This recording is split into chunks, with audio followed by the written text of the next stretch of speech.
Sometimes I feel that I suffer from severe anhedonia. Jim Carrey, during a stand up comedy act, and I must credit a friend of mine for showing the video to me, once said something like, "It is possible to judge how pathetic somebody's life has been by the time he or she has to go back in his or her life for in search of something glorious." I have to admit that I feel I suck at blogging. This is not my vocation, and I know I would have failed miserably if it had been so. I am extremely repetitive, pedantic, and unaware of the appropriate usage of words.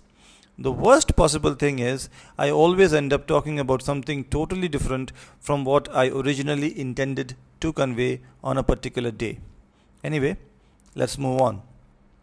Back to Anhedonia. First, here's a list of some of my Facebook friends' recent status updates.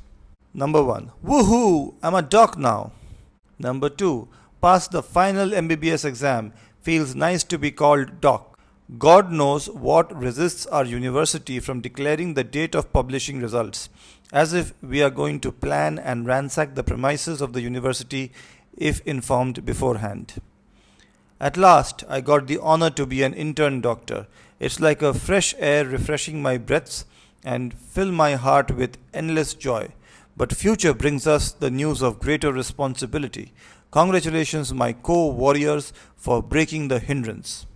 Nailed it. Okay, I passed too, and like many of my friends, I did not update my Facebook status with a message even remotely related to the imminent or eventual publication of the results. Some of my friends did, and they are definitely made of sterner stuff than me. These individuals can truly experience and share joy or trepidation online.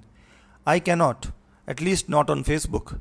I can, however, do so here, knowing full well who is and is not likely to come across this. I find it weird actually. I am probably one of the first persons to update my Facebook status when it comes to a Manchester United victory or an FC Barcelona defeat.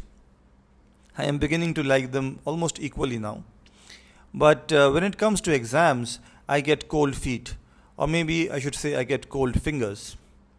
I refrained from updating my blog for almost 3 months now because I felt my previous blog entry was too appropriate for the forthcoming period consisting of my exams and the subsequent publication of the results.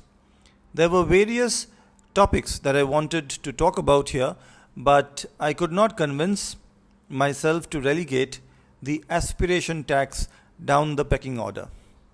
Now that the results have been published, I am back blogging again. If I still haven't adequately addressed why I consider myself to be suffering from anhedonia, let me further elaborate.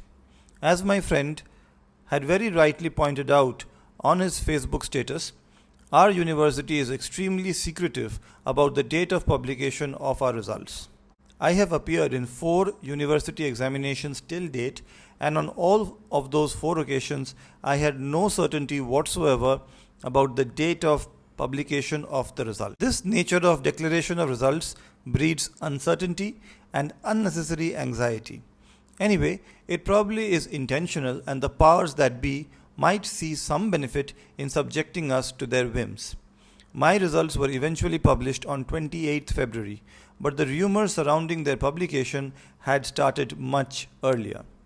I dealt with them in a very basic and primitive manner. I switched off my smartphone. I stayed totally disconnected from mobile internet.